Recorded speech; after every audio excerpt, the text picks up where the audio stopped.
Dnyanadeep Academy, India's top coaching institution for civil services preparation. Join us online to get most enriching experience from best faculty with excellent notes and specially designed courses. To join the batch. Hello everybody, welcome you all. We are going to start with a new month today, the April 2022.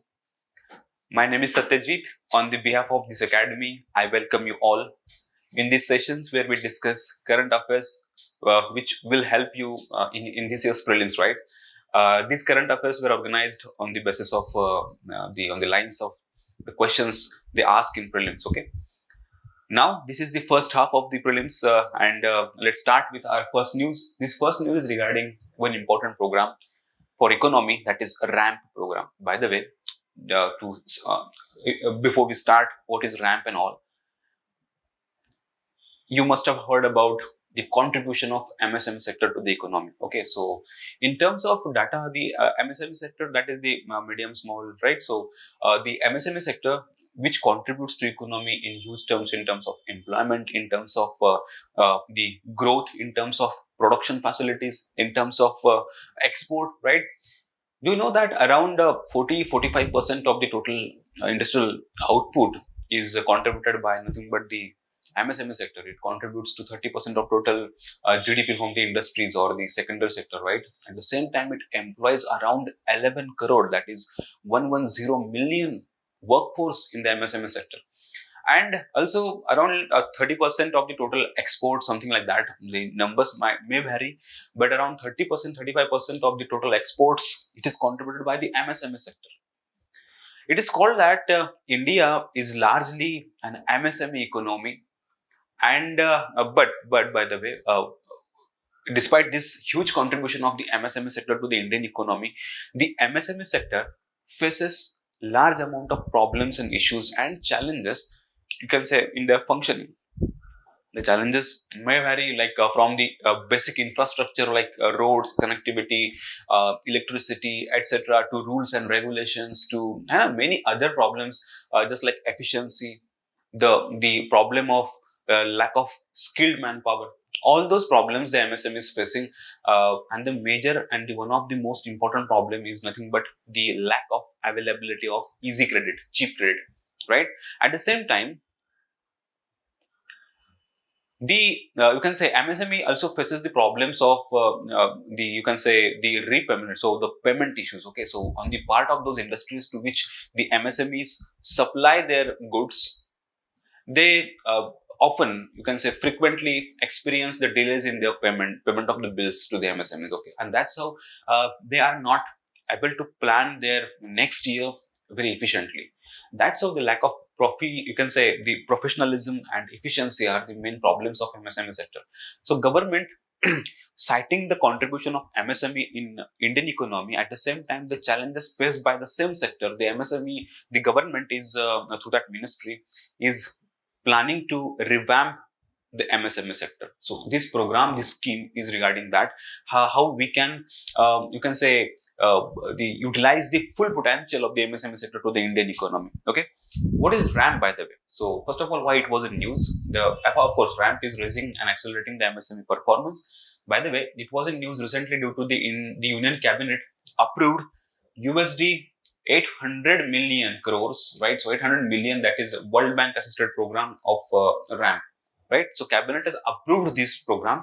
This is going to be a game changing program in the sector of the MSME, right? So what it has a long form like raising and accelerating the MSME performance, raising and accelerating the MSME performance. RAMP is a new scheme and would commence in 2022-2023. It is a new scheme, by the way. That's why it is in the, you can say, in our program, it is in the first place. RAMP. Raising and accelerating MSME performance, the most important point here is this is a central sector scheme. So by the way, there are two types of the schemes, a centrally sponsored schemes and the central sector scheme. So the central sector scheme is nothing but a scheme which is completely funded by the central government, 100% funding. And in terms of the central centrally sponsored schemes, the central government sponsors the total outlay, let's say for example 60-30, 60-40, 70-30, 90-10. So the central government gives financial assistance to the state governments in implementing those schemes. These schemes are called as centrally sponsored schemes, but the MSME is a central sector scheme. Okay, but most important point here is that World Bank has given assistance for this program. So it is World Bank assisted. The central sector scheme, it has been launched to support various resilience and recovery interventions, right? Resilience and recovery. So what do we mean by resilience and recovery? First of all, we are witnessing the post-COVID economic recovery or the post-COVID economic disturbances, and as the economy was hit a lot during the COVID period, it was the MSME sector which was you can say was experiencing a negative growth or the very downturns. Okay, and to support the MSME sector, that it means we are supporting the Indian manufacturing sector, at the same time the huge employment which is dependent on the MSME sector. Okay, and by providing a resilience to the MSME sector, resilience against any such further disturbances in the economy in the future, right? So we need to create the MSME sector, you can say damp-proof, foolproof, you can say disaster-proof industry, and that's how it is called as resilience and recovery, in the sense that the economic recovery, especially after post-COVID, and accelerating the performance, right? So it is launched to support various resilience and recovery interventions by the Ministry of MSME. Okay, so we are hoping that the MSME sector will once again recover from its disturbances due to COVID. At the same time, we will make that MSME sector resilient for the future shocks. Okay. In addition to building the MSME's capacity at the national level, the RAMP program will seek to scale up the implementation capacity and MSME coverage in the state. Right? The most important, you can say, the feature of the MSME sector is that it is a labor intensive industry, by the way. What do we mean by labor intensive? It employs huge amount of labor, right? So any sector which is a labor intensive sector, let's say for example cotton industry, jute industry, and many other small scale industries which employs large amount of workers, that is actually beneficial to the economy, because considering the fact that we are a 135 crore population, and we need employment now like never before, because of the COVID period, huge unemployment experiences have disturbed the not only economic conditions but social conditions also. And that's how any sector which will help India to boost its employment generation, the government is certainly going to focus on that. So you can of course see that, you can of course observe that government is pushing for the infrastructure development. So by the way, infrastructure is another sector which is again a labor intensive sector, which helps to recover the economic demand, and that's how the economic production and supply starts recovering and the whole economy gets heated up. And that's how the MSME such sector like infrastructure which will help economy to recover, right? So in addition to building the MSME's capacity to national level, so we are seeking to implement the capacity and MSME coverage in the states. So at the same time, through the RAMP program, the government wants to expand the MSME's you can say routes. Okay, so throughout the continent, subcontinent. Or the objective, by the way, the program aims to improving the access to the market and credit. Just we like discussed earlier, what problems the MSME sector is facing. First of all, it is facing the problem of funding, efficiency, and etc. Funding in the sense that credit. Okay, so availing the credit on the easier lines is much hard task regarding the MSMEs, and if the MSMEs are availed with cheap credit, of course, the sector, MSME sector will grow phenomenally, right?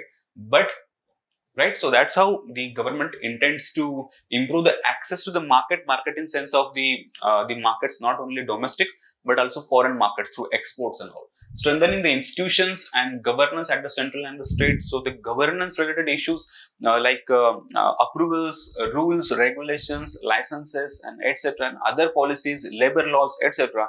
All those institutions which are concerned with the rules and regulations regarding MSME, the government intends to strengthen those institutions. Okay, so that's how we will improve India's ease of doing business, and not only ease of doing business, but the efficiency of the MSME sector, right?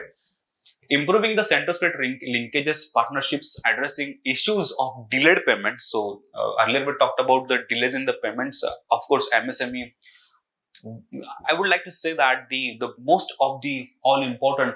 important problem the MSME faces today is the delays in the payments, and of course on the part of government also. The government is one of the major procurer from the MSME sector, and also the MSME sector faces the delays of the payment from the buyers, right? The products, the buyers, and that's how they are not able to improve upon their production facilities.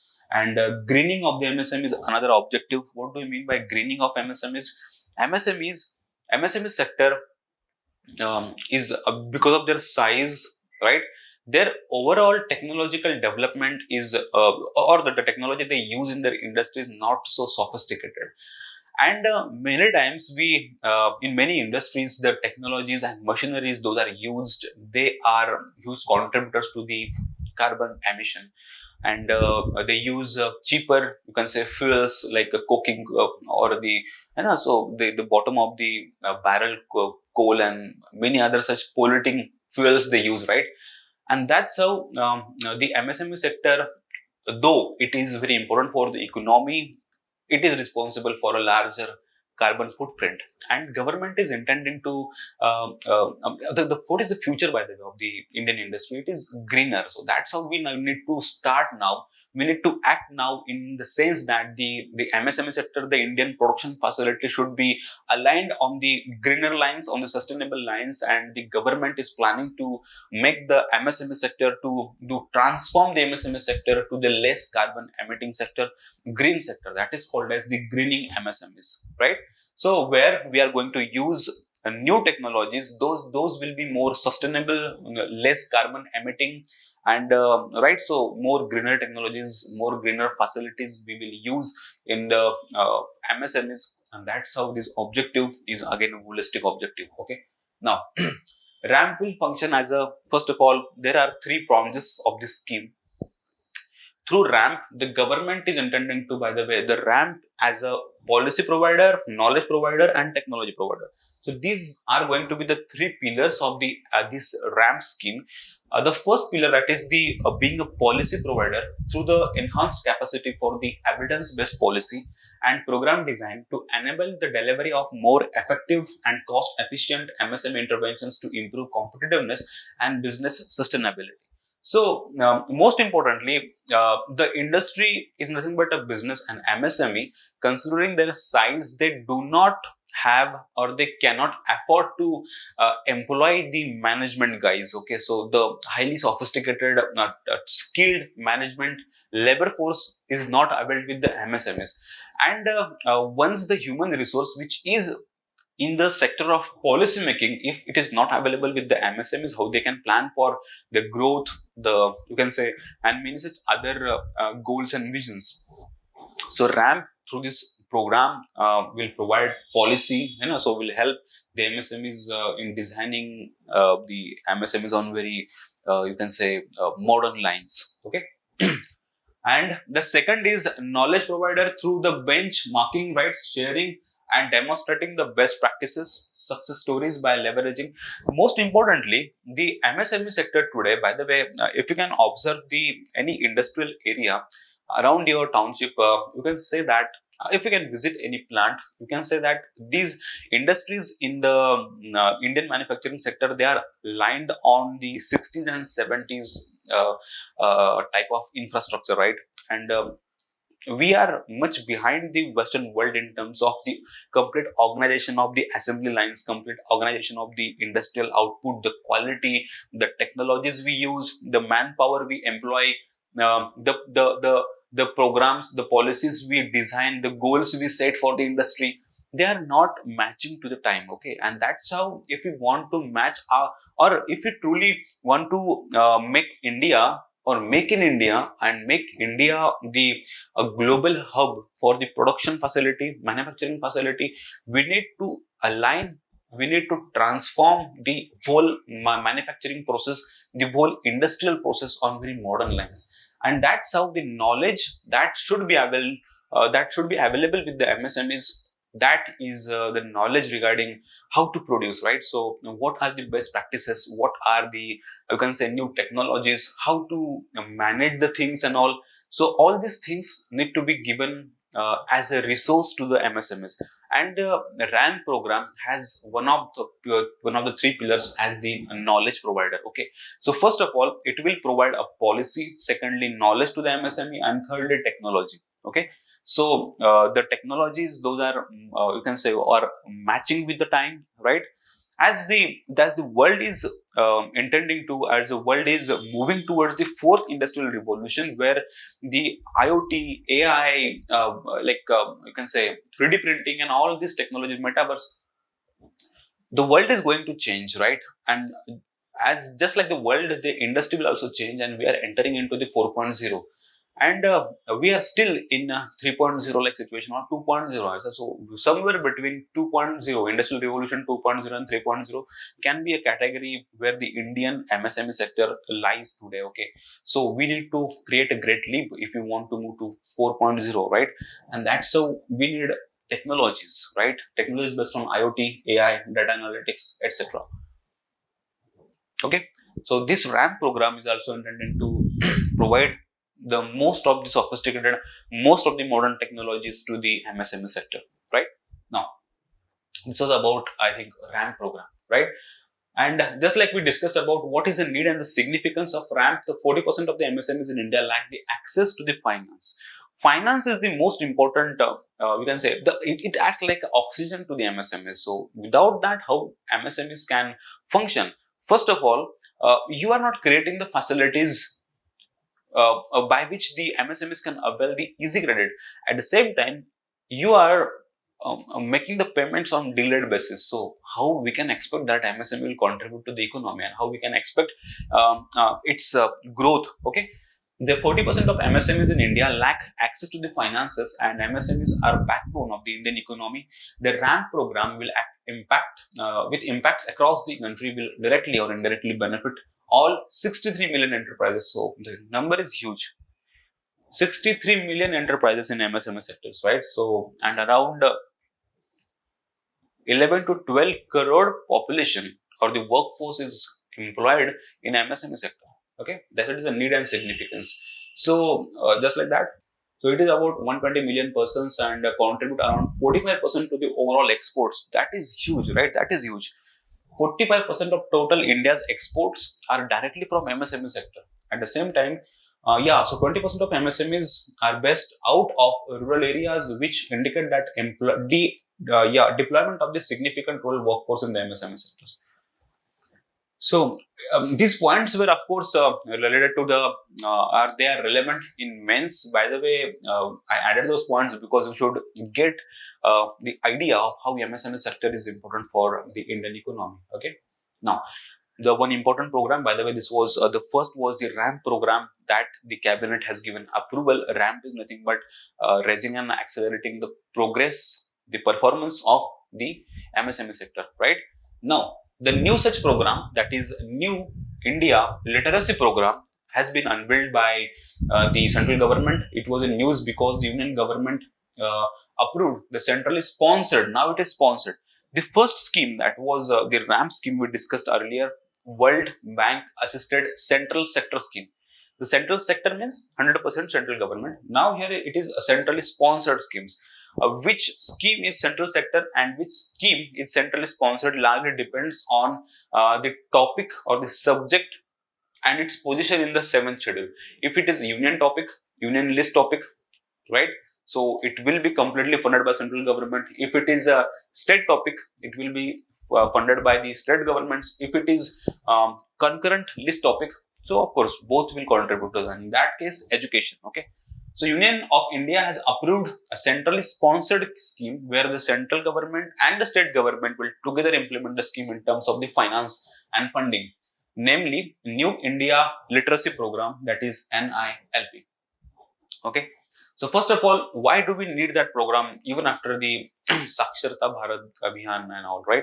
So as per the census of 11, the absolute number of non-literates of the country in 15 years, absolute numbers, and above 15 years and above age. Okay, so the elementary education or the compulsory education is for the 15 years, and above is of course 14, but above that 15 and above age is 25.76 crore. Now, according to 11 census, non-literates in the country who are above 15 years are nothing but 25 crore. Out of those, male are 9, female are 16 crore. Where we are facing the gender divide also, right? Also, in consideration to the progress of the persons certified as literates being to the tune of 7 crore under the Saksharta Bharat program, now the gap is filled that around 18 crore adults are still non-literate. Right? So, the Saksharta Bharat Abhiyan has given illiteracy to more 7 crore people, but now in absolute terms or in the current terms, we have 18 crore adults still non-literate in India, and that is a huge population, by the way. So it is around somewhere 15 to 20% of India's today's population. So we need to seriously focus on that, right? The NILP has been approved for the next 5 financial years, that is 22 to 27, in order to integrate all the aspects of adult education. Okay. With the national education policy, the NEP, the goals and the intentions of the NEP will be aligned with the, you can say, the adult education. Okay. The education ministry had chosen to use education for all rather than adult education.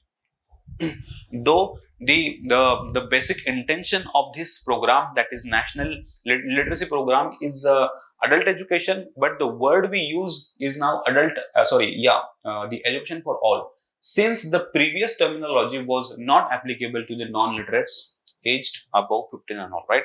And that's how government, instead of using the word education, adult education, we are using education for all. What are the objectives of this program? It aims to support the state and union territories in promoting literacy among the non-literates in the age group 15 and above. Coverage, it will cover across the country, covering 5 crore non-literate during implementation period for 22 to 27. So it is going to cover around 5 crore of the non-literates, but you know that it is still 18 crore people, they are non-literate who are above 15 age according to the census. Okay. Now, the scheme has 5 components, which is namely the foundational literacy and numeracy. Foundational literacy means their introduction to the alphabets, their introduction to the numbers, and the basic literacy and basic numeracy in terms of forming the words, forming the sentences, and by the way, the simple arithmetic calculations like addition, subtraction, division, etc. Right? So, foundational literacy and numeracy, critical life skills. This is going to be a new aspect and very important. Critical life skills. Okay, how to live life in very responsible, ethical manner. Vocational skill development, as the program targets the age group 15 and above, the vocational skill development is very relevant in that case. Basic education and continuing education. First of all, you know that India's employability in the sense that the total workforce which is actually able to employ, right, which is capable of, right, and that's how India's employability is much lower in terms of graduates from the engineers. It is just 47% of the total employability, and if you can consider the total skilling in India, it is just 5% of the total workforce. India has skilled workforce, right? So this is I would like to say one more figure, that is India, which is informal economy, where it employs around 90 to 92% of the total workforce in informal sector. Out of those, all of the workforce, only 5% are skilled, right? And that's how the vocational skill development is very important if you want to truly reap the fruits of the demographic dividend. Okay, basic education. Beyond this step, the next step comes the basic education. At the same time, the continuing, the major issue that the Indian government is experiencing in terms of the expansion of education is dropout. The dropout rate is still higher in terms of higher education. We have achieved near 100% of the gross enrollment ratio in terms of the primary education, where we are able to achieve gender equality in at least numerical sense. But there also, once the children are moving from one standard to the next upgrading standards, they are dropping out of the school, maybe due to economic, social, and many other reasons. So the government wants that they must continue in the classroom. So the continuing of the education, the strategies and policies regarding that is going to be one another important aspect of the scheme. So the foundational literacy, numeracy, critical life skills, vocational skill development, at the same time basic education and continuing of the education are going to be the important, you can say, the pillars of this scheme. Okay. Now, features: the involvement of the school students, pre-service students of the higher education institutions, school teachers, Anganwadi workers, Asha workers, everybody, right? Schools to be unit of the implementation of the schemes. So schools will be the unit of the implementation. Use of ICT, online implementation of the scheme through online teaching, learning and assessment system. This is one of the important prelims point. At last, by the way, I would like to request you all, please refer, Google this program, that is Atlas, can be a question in prelims. Atlas material and resources through digital modes like TV, radio, cell phone based free open source apps and portals. Okay, and that's how it is a technology driven program, right? This scheme will be implemented through the volunteerism through online mode. Good, right? So the training, orientation, workshop of the volunteers may be organized through face-to-face mode. All material and resources shall be provided, you can say, digitally. Schools will be the unit of implementation. The schools will be used for conducting surveys of beneficiaries and voluntary teachers. Okay, so this was about the national program on the literacy, right? National New India Literacy Program, adult education, centrally sponsored.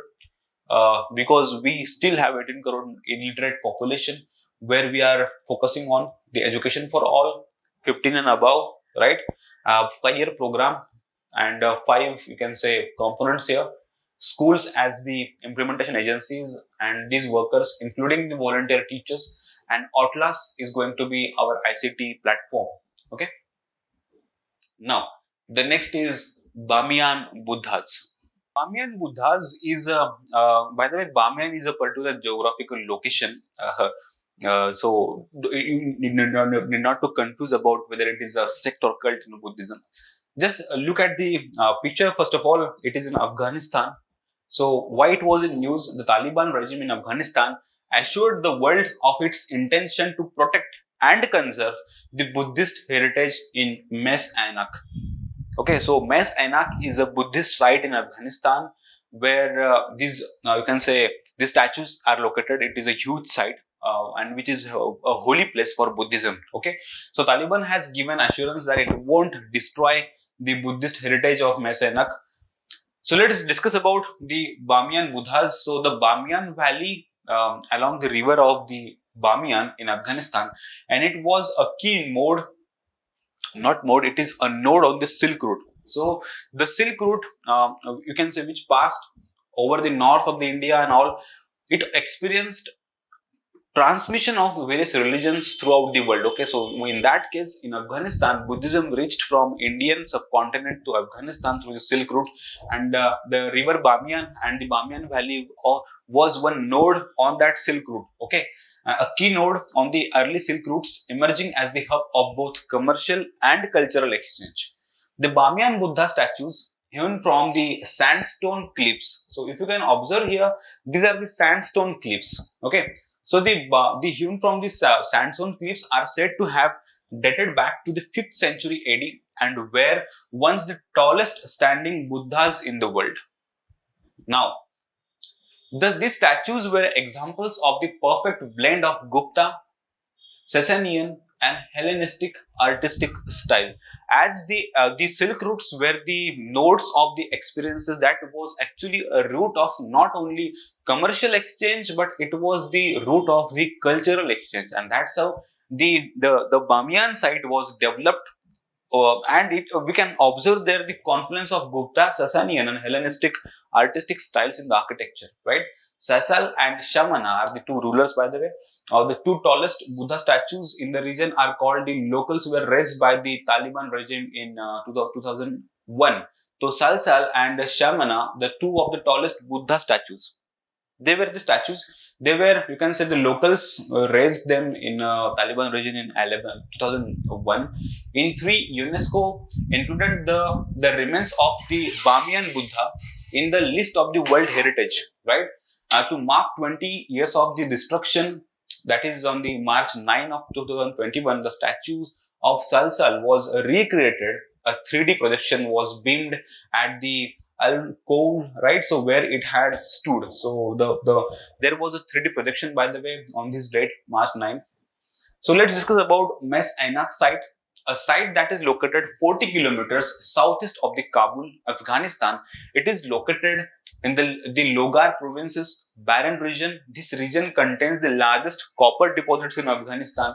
Situated on the Silk Route, a lot of Indian and Chinese products have also been found there. That's how there are remains to be found on the ancient settlement, as there has been a 400 around stupas or Buddhist stupas, statues, and a monastery complex of 100 acres. So this is a huge site. The Mos Ainak site is a very huge site, right? So Mos Ainak citizens mostly followed Hinduism and Buddhism. From the Kushan era, the earliest dated Buddhist remains have been found, and later they gave way to Uyghur and Tang Chinese influences.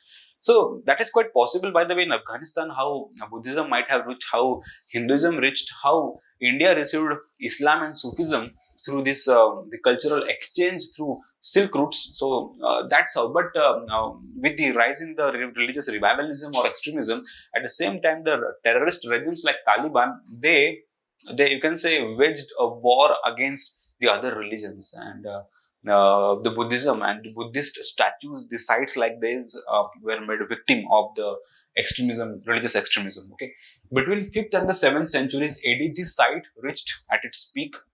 Coins that were used during the period of Mehama and Kingila, they are the two rulers of the Alkohun rulers, right? They were found at this site, which confirms their presence in the area of 450 to 500 CE. So this was about, but you need to just know about where the location is. That is Bamiyan Valley, the river Bamiyan, and it is a sandstone cliff. It is carved out of a sandstone cliff, and it's you can say Gupta, Sasanian, and Hellenistic confluence on that, influence on these excavations. Okay, now one important program from Indian judiciary, faster. Let's look at it. What is it?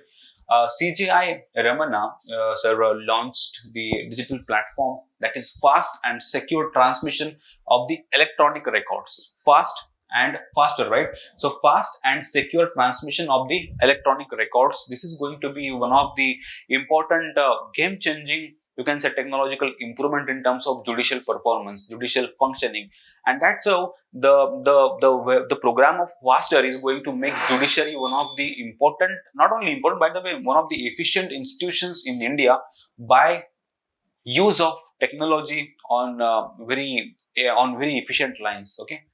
The platform would be used by the court officials to instantly to send e-copies of the orders through a secured electronic communications channel to intended parties. So just now, few days back, we witnessed one demolition exercise in right. So the mosque and that area, you know that the location. I need not to name that location. But there was, you can say, the Hanuman Chalisa episode and all, the masjid and the other areas were destroyed by the demolition party, the government side, and the plea was being heard in Supreme Court. Supreme Court even ordered that the demolition exercise should be stopped on immediate basis, but the police argued that they did not get, or they have not yet received the court orders. so that receiving the court orders and the excuse of not receiving the court orders and the pages, the formal pages, the offline pages can be very, you can say, a blot on the governance, the e-governance or the good governance line. So the platform would be used by the court officials to instantly send e-copies of the orders through a secured electronic communication channel to the intended parties, and thus ensuring that the judicial orders can be you can say, communicated very quickly. So now they can't, you can say, give excuse like we have not yet received the court orders. So to send the court orders and the any electronic document on very instant and real-time basis, the faster program has been developed by judiciary. Through the use of the software, orders that were passed by the high courts and the Supreme Courts will transmit it safely without any third-party interference, and that's how the bail orders will be communicated with via faster. And for authentication purposes, it will have the digital signatures of the notified nodal officers of the Supreme Court as well as the institutional digital signatures. So this is going to be you can say, very important program in terms of good governance and e-governance. Okay. In this manner, without much loss of time, the bail orders would be received by all the concerned parties and the quick necessary actions will be taken at their end. This was about the faster program. By the way, it is the fast and the secured transmission of the electronic records, the government records. By the way, the judicial orders and records, if it wants to transfer to any other concerned party and the institutions, the transfer of those electronic files will be very smooth, very efficient, very real-time basis. And that program, the technological platform that will be used for that is nothing but a faster program on terms of judiciary. Okay. So now, let's discuss about one important phenomena, one important, you can say, ethical issue, war crime, by the way, from the prelims perspective. Okay. Germany, by the way, it was in news because Germany, France and other countries have accused Russia of war crimes. In the town of, you can say, Bucha, just outside the Ukraine's capital Kyiv. So, the countries like the Western countries are accusing Russia of involving into war crimes. Yeah, of course, right? So what is the issue, by the way? The mayor of Bucha said that the Saturday the 300 residents have been killed by Russia, etc. And they are accusing that Russia is nothing but the prominent party to the war crimes. And by the way, we need to discuss about what is actually a war crime, where it finds its mention, are there any conventions regarding war crimes and all, right? The International Criminal Court in The Hague, that is the ICC in The Hague, defines war crimes as the grave breaches of the post-World War II Geneva Conventions. So there is one concept, or there are conventions called as Geneva Conventions, which are nothing but intended for the prohibition of the war crimes. And if any act, any crime, which, if it breaches the Geneva Conventions, it can be called as, right, war crime. Okay. So according to ICC, the crimes which are the breach of the Geneva Conventions can be called as the war crimes, agreements which lay out of the international humanitarian laws to be followed in the wartime. Okay. So the Geneva Conventions are the agreements which lay out the international humanitarian laws to be followed in the wartime. The breaches include deliberately targeting the civilians and attacking the legitimate military targets where the civilians casualties would be excessive. In that case, in many times and in many parts of the world where the countries are experiencing civil war or the war with the other countries or invasion-like situations, many times the armies of a particular country, they involve themselves into war crimes, which is again an inhuman act, which is against the ethics of war, which is against the principle of just war. Okay, there is just war thesis in ethics where we refer to the principles of ethical war. So, yes, of course, war cannot be justified, but if at all war is waged as a last option, that should be fought on very ethical terms, right? So, in Mahabharata times also, from those periods, India has been very importantly, we can say, arguing for the just war principles because it is the part of our civilization. but it's not like that. Any other country might follow the same principles, where the armies, they kill civilians, they deliberately, you can say, kill innocents and all, right? So that is war crime, by the way, inhuman act. So what is Geneva Convention? The meaning of the war crimes was clarified in the 1949 Geneva Conventions. Out of that, 2 are important. Okay, so Article 147 of the 4th Convention defines the war crime is just like this. Okay, so this is a huge definition, but you need to know that is the Article 147 of the 4th Geneva Convention. It is about the war crimes, or definition of the war crime.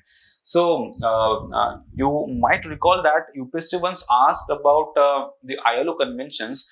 ILO Convention 138 and 182, the UPSC asked that the Convention 138 and 182 of ILO are regarding which of the following topics. It was child labor, by the way, but they asked something very, you can say, surprising things like those. So now we need to be more cautious. You should be knowing that, or you must know before you attempt for this year's prelims. Article 147 of the 4th Geneva Convention defines war crimes. The definition apart, I hope you will read that: willful killing, torture, or inhuman treatment, including willfully causing the great suffering, right? At the same time, or serious injury to the body or health, unlawful deportation, any such the acts like those, they are termed as the war crimes according to the Geneva Conventions. Okay. Now there is a procedure to start prosecution against a party or against the country which is involved in the war crimes, where to treat or to advocate upon the war crimes for an important international institution which is involved is ICC, that is the International Criminal Court, will issue an arrest warrant if the prosecutors can show reasonable grounds to believe war crimes were committed. Okay. To obtain a conviction, a prosecutor would have to prove the defendant's guilt and all. So all these court proceedings will happen in ICC, and that's how if proven, they can be punished based on the Geneva Conventions. So this was about, by the way, my important point to mention here was, first of all, what is war crime, where we find the mention of it. So yeah, the Geneva Conventions. At the same time, one important institution relating to war crimes is ICC. So these 2 important points are, you can say, important for prelims. Okay. Now, one important international institution that is frequently in news and which has India, its prominent interest is Quad, right? So what is Quad? By the way, by now you know that it is a confluence of 4 countries which have similar interests, but unofficially, off the record, it is you can say alliance. It can be called, as many experts, it as an alliance to, you can say, suppress, to curb, to, you can say, stop the Chinese aggression in Indian Ocean and many such other Pacific Ocean regions. The experts have said that the increasing both the Quad's membership and influence can serve as the basis of the Biden's administration strategy to check China's maximalist ambitions in Asia. This was the news. For this, experts suggested inviting South Korea to join Quad. So South Korea can be the next member of the Quad, possibly, yes. So by the way, what is a Quad grouping? The Quadrilateral Security Dialogue, a long form, the Quad, includes Japan, India, USA and Australia. All the 4 nations find a common ground of being democratic and common interest of unhindered maritime trade and security. All these 4 countries, they are democracies, and once and all, you can say, since decades, they are promoting for, they are, you can say, raising their voice for free and fair navigation, free and, you can say, liberal navigation routes. But what we are experiencing that in terms of South China Sea and many other water bodies, China is, you can say, expanding its policy of expansionism, and it is illegally claiming over many water bodies, many, you can say, regions, and that's how it is against the global principles of free navigation. So in that sense, the 4 countries have called for alliance, a dialogue alliance, where it promotes the interests of unhindered maritime trade and security. So currently we are 4 members: India, Australia, USA and Japan. Okay. and if you can, it is unofficial by the way. The lines are unofficial, and if you join the lines, the area it is targeting is somewhat like Indian Ocean, Pacific Ocean, and the country China. Okay. Now, the grouping traces its genesis in 2004 when the four countries came together to coordinate relief operations aftermath of the tsunami of 2004. So it is not like that. The countries they woke up when China started its expansionist policies. It's not like that. We had already started our work regarding the humanitarian assistance in tsunami episode of 2004. It it then met for the first time in 7 on the sidelines of the ASEAN. The intention was to enhance the maritime cooperation between the four nations, right? What is the significance of this grouping? What is an opportunity for the like-minded countries to share the notes and share the notes and the collaborate on the projects of the mutual interests? Okay, but now this is more important. Members share a vision of an open and free Indo-Pacific. All these four members, they share the same vision that the Indian Ocean and the Pacific Ocean should be free from any particular country's influence and dominance, and that too illegal dominance, right? So members have a vision of an open and free Pacific. Each is involved in development and economic projects as well as promoting the maritime domain awareness and most importantly maritime security. That is of course a goal against the, you can say, literally hitting the China's interests in terms of its 9-line concept, its disputes in South China Sea, its the policies of BRI, at the same time the debt trap policy, and against India's interest the Pearl, right? So the you can say the I'm not recalling the name. The garland, right? So the way in which China is surrounding India in terms of various ports around the Indian subcontinent, right? So the string of pearls, of course, the string of pearls policy of China, right? It is one of the many avenues for the interactions among India, Australia, Japan, and US, and should not be seen in exclusive contest. And now, South China, South Korea, we are expecting that it can join the Quad. There is a general understanding that Quad not take a military dimension against any country. The strategic community in China nonetheless had branded it as Asian NATO. So China's views regarding, you can say, the Institute of Quad are not that much, of course, right? Obviously. Notably, Japanese PM in his lecture, in his address to Indian Parliament, the confluence of two oceans gave a fresh impetus to the Quad concept. This recognized the economic rise of India. So the Indo-Pacific concept, which is also observed in America's official security documents, Indo-Pacific, then Japanese Prime Minister's idea of confluence of two seas, and India's strategic interest not only in Indian Ocean but at the same time the Pacific Ocean, and Australia's proximity to both the oceans like Pacific and India. All these four countries now have the common interest of maritime security and free and fair maritime navigation. At the same time, they have in common of their democracy. Okay, so this was about China's view on Quad. Now we are going to enter into a new news, that is SYL Canal. The canal, which is Satluj-Yamuna link, and the Punjab, Haryana, both the states are in, you can say, conflict regarding this SYL. You might be knowing about the episode, but without involving into the what is actually going on ground, by the way, we'll discuss its prelims aspect. Okay, now let's start with SYL Canal. SYL has full form of Satluj-Yamuna Link Canal. Haryana Assembly has passed a resolution seeking the completion of the SYL Canal. Haryana is very much interested in the completion of SYL Canal, but at the same time, we'll see that, by the way, the canal once completed will enable the sharing of the waters of the rivers Ravi and Bias between the two states. Okay, so SYL Canal is very important for Haryana's economy, Haryana's agriculture. But Punjab is opposing that move.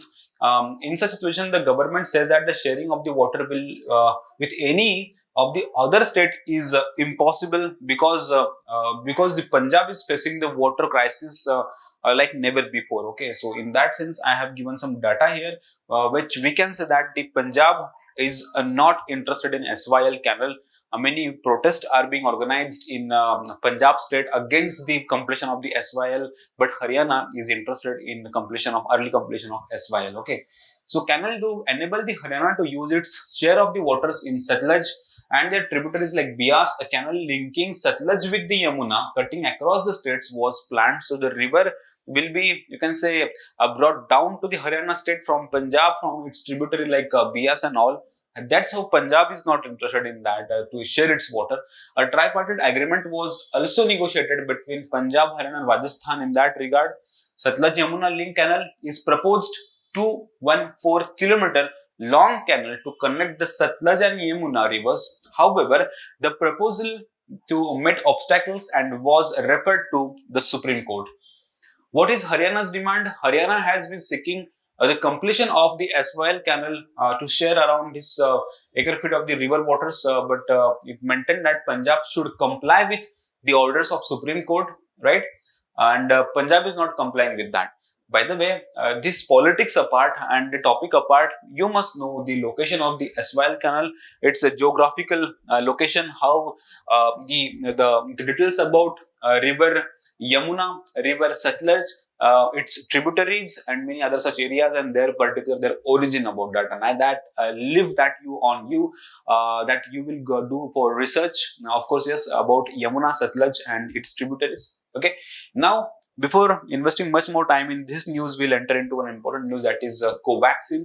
By the way, one unfortunate happening is going on in terms of Covaxin.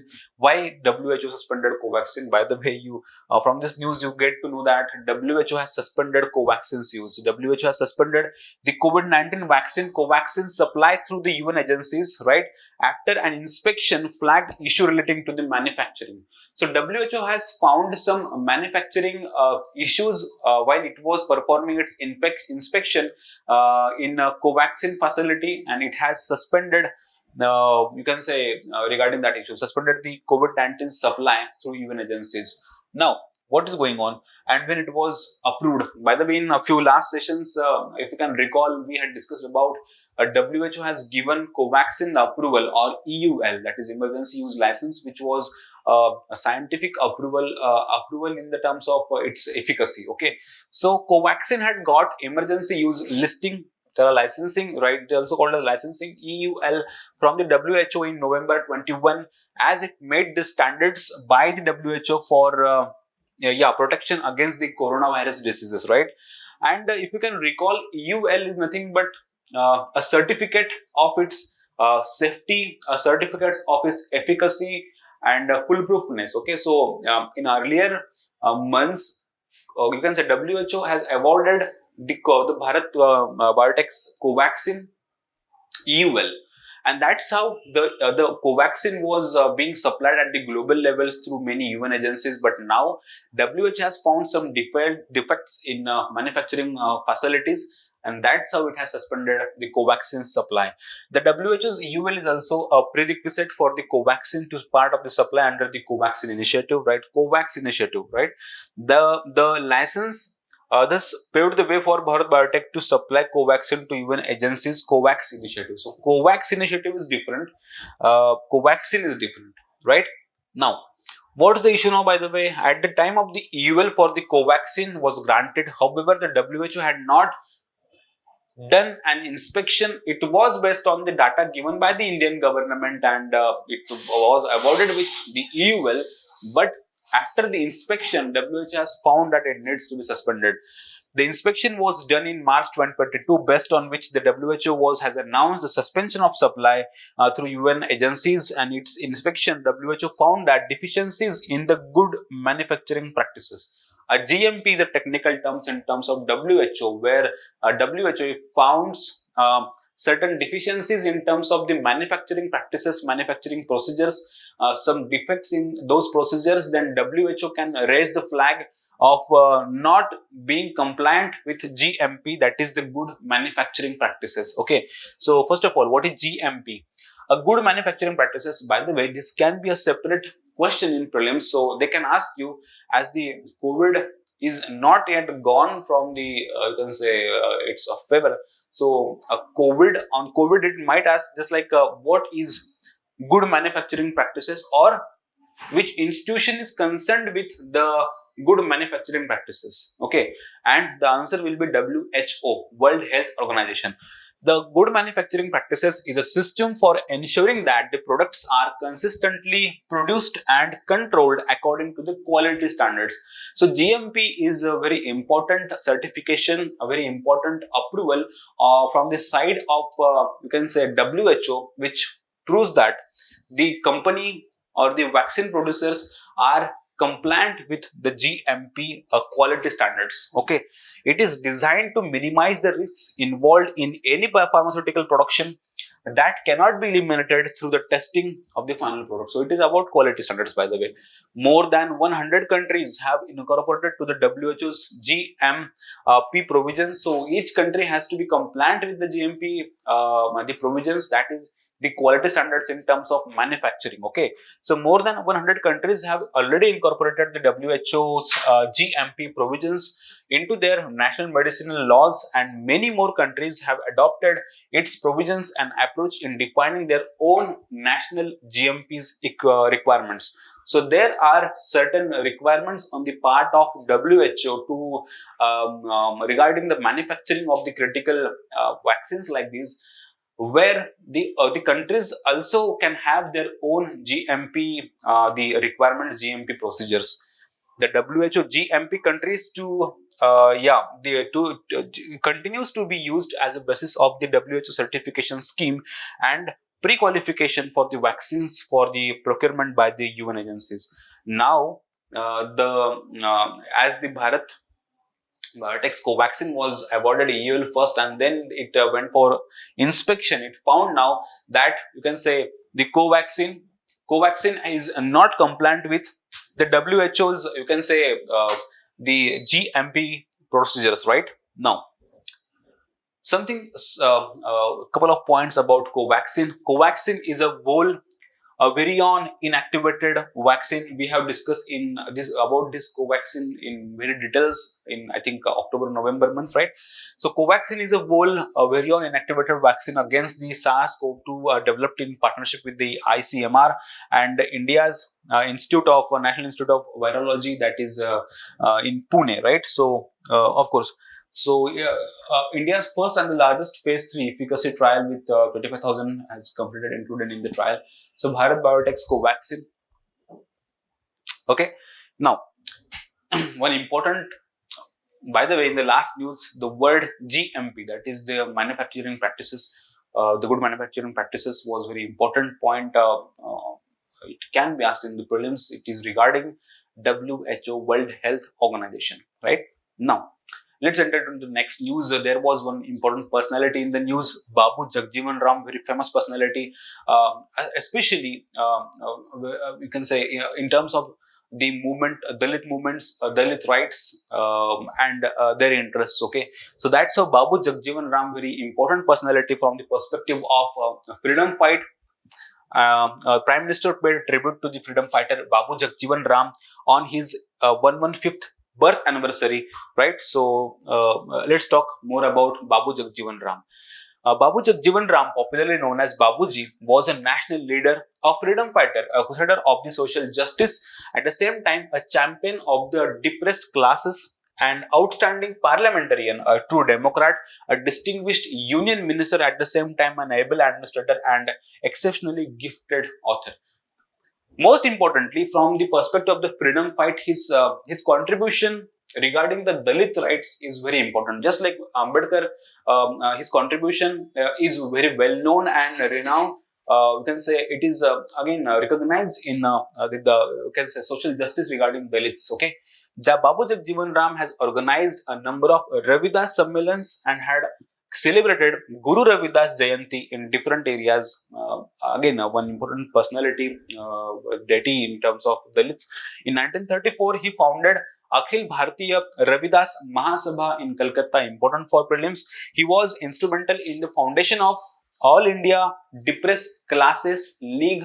Again, important, instrumental. Okay, he was instrumental, mind the word, in foundation of All India's Depressed Classes League, and he founded Akhil Bharatiya Ravidas Mahasabha in Calcutta. October 35, Babuji appeared before the Hammond Commission.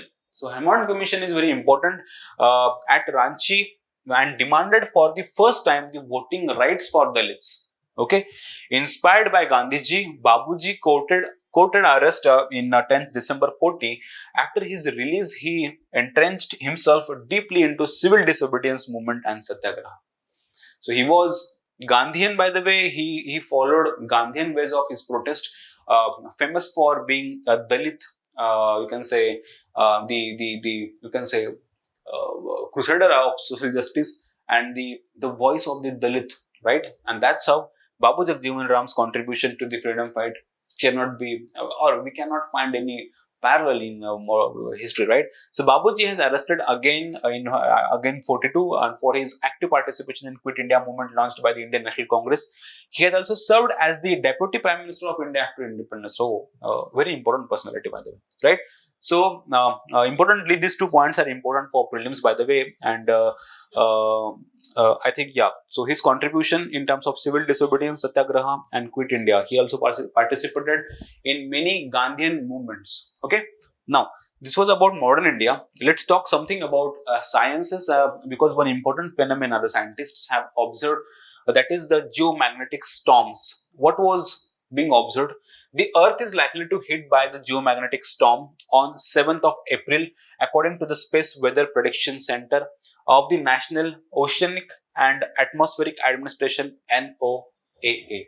So, it is likely that the Earth will experience the geomagnetic storms, by the way. So, if you can observe that diagram, the geomagnetic storms are nothing but the influence of the sun's radiation on the Earth's magnetic field and the many other atmospheric aspects. Okay. The geomagnetic storms are caused when the events such as the solar flares, right? Solar flares can send the higher than normal levels of radiation towards the Earth.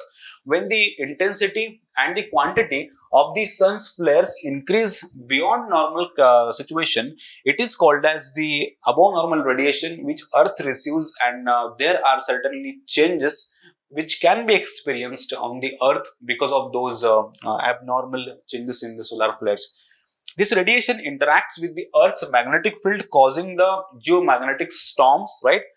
The disturbances that drives the magnetic storm may be solar coronal mass ejection. In last, I think a couple of sections back, we discussed about corona in terms of the solar's outer layer which surrounds the solar, the sun, right? And that's how there is one important concept called as solar mass ejection, out of which the solar flares and radiations come out in large quantities. Okay, the disturbance that drives the magnetic storm may be a solar coronal mass ejection (CME) or much less severely a co-rotating interaction region (CIR), a high-speed stream of solar winds originating from the coronal hole, and that's how the corona plays very important role in terms of the solar flares, which it ejects the solar radiations, the solar storms in abnormal conditions. Then what is the effect of this solar coronal, you can say the solar storms on the Earth's atmosphere? The effects from the geomagnetic storm can range from the appearance of the auroras. So the aurora borealis and all those situations, the phenomena, they look like something like this. You might have observed them in various pictures on social media, but it has to do with the solar magnetic flares. Okay, the effect of geomagnetic storms can range from the appearance of the auroras or the north and southern lights to disruptions in the communication systems. So first of all, we can observe auroras. Secondly, there we can witness some disturbances in the communication systems due to the high radiations.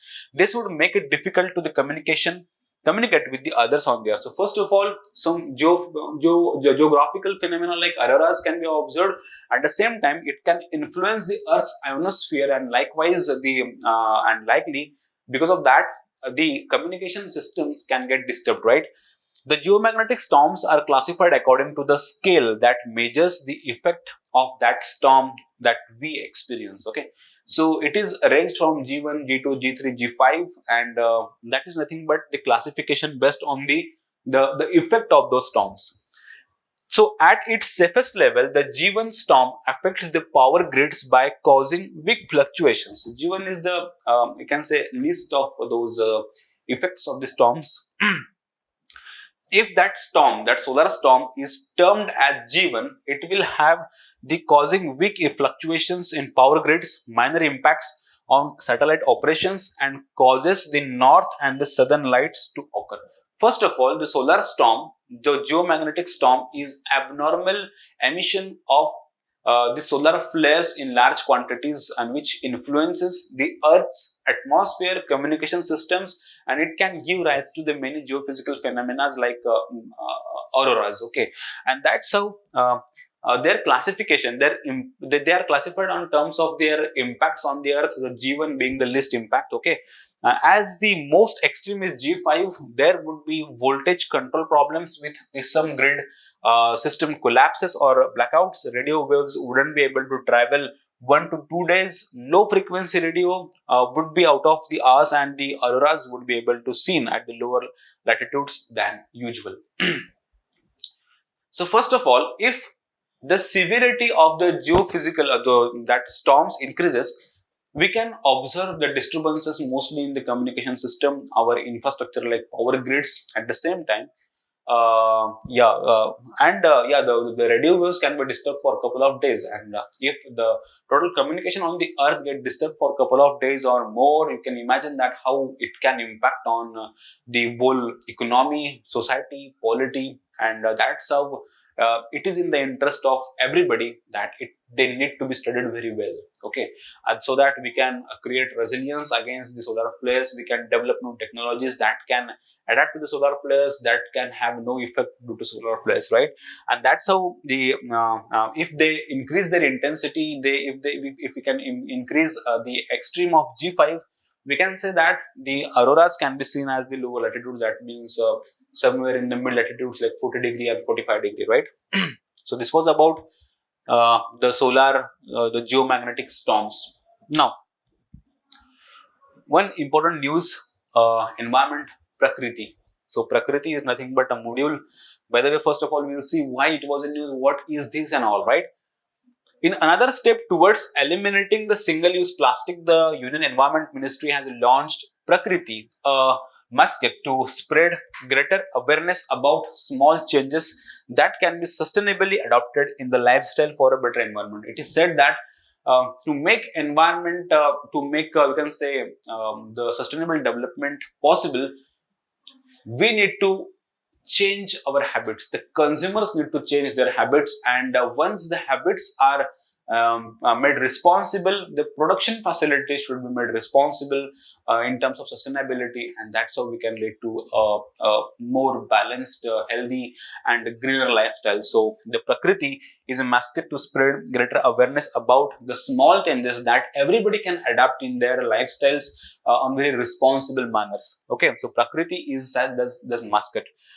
During the event, following green initiatives were launched for the plastic waste management. In earlier sessions, we had already discussed about the single-use plastic, and I think we need not to discuss that in the same session now. Now we'll move to the next point, that that is the which other programs or the programs which are related to Prakriti were launched. There were total 5 programs which were launched in the initiative. The first is National Dashboard. You can see the National Dashboard on eliminating of single-use plastic and the plastic waste management. Okay, by the Ministry of Environment and Forest and the Climate Change. So by the way, what is the aim of this first program that was launched during the event? The first program aims to connect all the stakeholders, including the central ministries, departments, the states, the UTs, through one platform and track the status and progress made for eliminating of the single-use plastics and effective. So by the way, through this first program, the government is intended to connect all those stakeholders, especially the government agencies, to track how much we have progressed in this scenario of single-use plastic. Secondly, the extended responsible, you can say, so producers responsibility EPR portal for the plastic packaging, okay, by CPCB. So first was by Minister of Environment and Forest. The second is by the second program is by CPCB. And already we have discussed about the extended producer's responsibility, which generally states that the producers are responsible for the pollution, because of which the products which are responsible for the pollution, the producers are responsible for that. Okay, so that's how this portal will look after the tasks that will help in overall operational functions like improving accountability, traceability, transparency, facilitating the ease of reporting, compliance to EPR obligations by the producers, you can say importers and the brand owners. So that's how EPR is will change the very responsibility of the producers. And the third was the mobile app for single-use plastic grievance redressal by CPCB. This app will allow citizens to check the sale, the usage, the manufacturing of single-use plastic, and the grievances regarding that. The fourth is again by CPCB, the monitoring module for single-use plastic. This will be for the local bodies, state pollution control boards, CPCBs, etc., to invent details, right, of single-use plastic production, its sale and usage, etc., in the commercial establishments at the district, on-ground enforcement of the single-use plastics. That's how the fourth program is again by the CPCB, and the fifth is you can say the industrial production of the graphene from the waste plastic. It is by GP Pant, NIHE and NRDC. So this is Institute, GP Pant Institute will promote more industries to come forward for, you can say, upcycle the plastic waste. So which were those 5 programs which were launched in the event of the Prakriti? It were the first industrial production of graphene from the waste plastic, monitoring module for the single-use plastic by CPCB, mobile app for single-use plastic grievance redressal by CPCB, extended EPR, so that is EPR portal for plastic packaging by CPCB, national dashboard on eliminating of the single-use plastic and the plastic waste management on the part of MOEF. Okay, so this was about Prakriti. Now, one important initiative on the part of the government regarding the creating not only employment opportunities but making the youth of India employment giving rather than employment seeking. That is called as the stand-up startup. So out of that, one important scheme, one important component of that scheme was news, that is Stand Up India scheme. Okay, so on 5th of April 16, the Stand Up India scheme was launched by the Indian government, and it is going to complete its 6, you can say, years in April. So the government has published the report about the progress of that the scheme, and but we need to discuss about the scheme first. What is the Stand Up India scheme? It was launched in 16. It seeks to promote entrepreneurship at the grassroots level of the economic empowerment and the job creation. By the way, it is intending for a couple of vulnerable sections. We'll see that. First of all, its aim is to leverage the institutional credit structure. For any startup to establish one, either it is small business or a large business, you need credit. Okay, so government is promoting those individuals who can create jobs. Okay, and that's how they need to be given with the facilities, they need to be given with the credit to you can say establish their own venture, and that's how to leverage the institutional credit structure to reach out to the underserved sectors of people, just like SC, ST and women entrepreneurs. So in case of the most of the vulnerable sections, the SC, ST and women, they you can say additionally are prone to certain challenges in terms of establishing their own business because they belong to a socially vulnerable groups, women, SC, ST. So government through this Stand Up India program is focusing more on these SC, ST and women category so that these categories can be empowered to establish their own venture. They can become economically empowered. At the same time, they can provide for the employment to the other sections of the population. The offices of the SIDB, by the way, just a second. Yeah. The offices of SIDB and NABARD shall be designated as the Stand Up Connect Centers. These two important institutions are involved in Stand Up, SIDB and NABARD. Loans under the, you can say, scheme are available for only greenfield projects. Only greenfield. This is very important point. By the way, what is greenfield, brownfield? Greenfield is a new project, completely new. Brownfield is nothing but the modification or addition to the earlier projects. Okay, so it is only for greenfield and not brownfield. The objective of the scheme is to facilitate the loans from the scheduled commercial banks of the value of 10 to 1 crore, 10 lakh to 1 crore. At least one SC or ST borrower and one woman borrower per bank branch. This is very important condition. Per bank branch, there should be at least one SC, ST and one woman borrower for the, you can say, stand-up India program. Per branch for setting up of the greenfield enterprises in manufacturing, service or trading sector. This is the objective. I will read that once again. To facilitate the loans from the scheduled commercial banks, and each scheduled commercial bank with each of its branch, each branch of each scheduled commercial bank will have or will advance their loans to these two categories, one for SCST and another for women, at least one, okay, for SCST and one for women, to establish their ventures, to establish the enterprises through Stand Up India program. Okay, so to facilitate the loans from the scheduled commercial banks to the value between like a 10 to 1 crore, right? So at least one SC or one ST borrower and one woman borrower per bank branch for setting up of the greenfield enterprises in manufacturing, service or trading sector. What is the eligibility of this program? The SC or ST or a woman entrepreneur above the 18 years of age. The first category condition is SC, ST and women, and age limit or the age category is 18 years and above. Loans under the schemes are available for only greenfield. So this is another condition. Sorry for spelling mistake. Borrower should not be in default to any the bank financial institution. So their track record should be clear, the CV record should be clear, right? So CIBIL score we call it as. In case of non-individual enterprises, they at least 51% of the shareholding and controlling stake should be held by SC, ST or women. So, okay. So if that individual is completely 100% owner, then it is okay.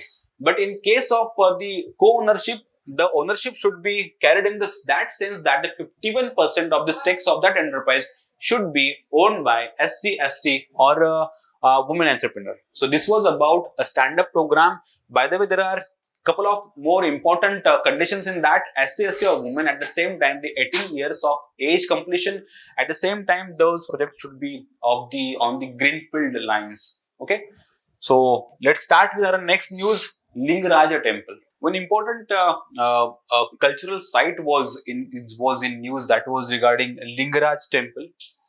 Now let's discuss about it. First of all, why and what is going on. By the way, there is a political issue regarding that, the tussle between the Odisha government and the central government regarding a particular legislation on the part of Odisha, where Odisha was seeking to have a control on the religious places, but the central government has denied that it cannot make a legislation regarding the religious places.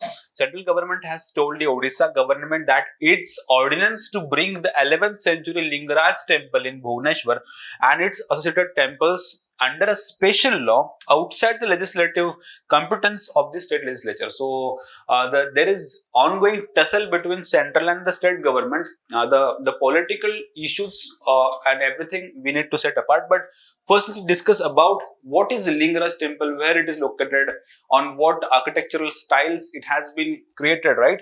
So Lingaraja Temple is the largest temple in Bhubaneswar, one of the most famous of the temples in India. Lingaraja Temple, constructed by King Jajati Keshari in the 10th century and completed by the King Lalatendu Keshari in 11th century. So most important point, and it is built in the Deula style. So Deula style is one of the style, or it is also called as Kalinga style of architecture. Again, a separate style of architecture where it is somewhat constructed like that. It is Kalinga style or Deula style. Where a shrine, Rekha Deula, then Garbha Deula, then sometimes it is called a Deul style, Deul, right? So Pidha Deula, at the same time, it is its axis is somewhat like east-west, and the gate of entrance is Khakra Deula. So the Kalinga architecture which we can observe, which we can cite, then in the Odisha and the adjacent areas, it's somewhat constructed on these platforms. Okay, The temple, which is dedicated to a deity Shiva, right, marks the culmination of the temple architecture in Bhubaneswar, which was the cradle of Kalinga school of temple architecture. Then it was about, yeah, of course, Lingaraja Temple. Okay, and another small news, as the last news of this first half of April, is Mission Vatsalya, right? So the Ministry of Women and Child Development has sent its draft guidelines for Mission Vatsalya scheme to the states and union territories to seek their suggestion. One important scheme is under planning, that is the Mission Vatsalya to the states and union territories to seek their suggestions. Okay, the Mission Vatsalya is one of the new triad of the schemes along with the Mission Shakti, Poshan 2.0, and now so it will form the third pillar of the triad schemes, that is Mission Shakti and Mission Poshan Abhiyan 2.0, and the third will be the scheme that is Mission Vatsalya. So the Mission Vatsalya is one of the new triad schemes along with the Mission Shakti and Poshan 2.0 that aims at securing the healthy and happy childhood for every child, right? It focuses on child protection services and child welfare services. It is essentially a renamed version of the pre-existing schemes called as child protection services. Okay, now objectives of this mission: to secure a healthy and happy childhood for every child in India, to foster a sensitive, supportive and synchronized ecosystem for the development of the children, at the same time to assist the states and union territories in delivering the mandate of Juvenile Justice Act of 50, at the same time to achieve the SDG goals regarding children. So the complete the intention of this Vatsalya mission is nothing but to have a secure and happy childhood for every child, then foster sensitive and supportive and synchronized ecosystem for the development of children, at the same time to assist the states and UTs in delivering the mandates of the Juvenile Justice Act, which is for the welfare of the children, at the same time in achieving the SDG goals regarding health and education and many other things which are directly have bearing on the children, right? It will include certain statutory bodies. That is going to be a huge mission, right? So it will include some statutory bodies, service delivery structures, institutional care services, non-institutional community-based care, right? So emergency outreach services, just like 1098, at the same time training and capacity building. All these components will be included in the structure of that scheme, the Vatsalya mission. Under that mission, the government plans to partner with the private sector as well as the volunteer groups like NGOs and all for its scheme for the protection of the vulnerable children, such as those abandoned or missing. For this, a Vatsalya portal will be developed that will allow the volunteers to register so that the state and the district authorities can engage them in executing the various schemes. So various other stakeholders beyond the central ministry, central government, just like private sector, the state governments, union territories and all will be engaged, in which the state authorities, district authorities will play a very important role in implementing that Vatsalya mission, which is mostly focused on, you can say, the children of India, right? So this is going to be the important of the triad portion, then Shakti and now Vatsalya. Okay. So I request you all again to go through that two topics, that is Mission Shakti. We have covered that, and at the same time Poshan 2.0. Please refer these missions first of all and then come to the Mission Vatsalya. And by the way, the Vatsalya is still under planning, so we need not to care about the actual text of that too early, but you should be clear about Shakti and Poshan 2.0. On this note, I thank you very much for this session, by the way. We'll meet soon with the next session on current affairs, mainly focusing on the second half of the April month. Okay. Till then, thank you very much. Dnyanadeep Academy, India's top coaching institution for civil services preparation. Join us online to get most enriching experience from best faculty with excellent notes and specially designed courses. To join the batch,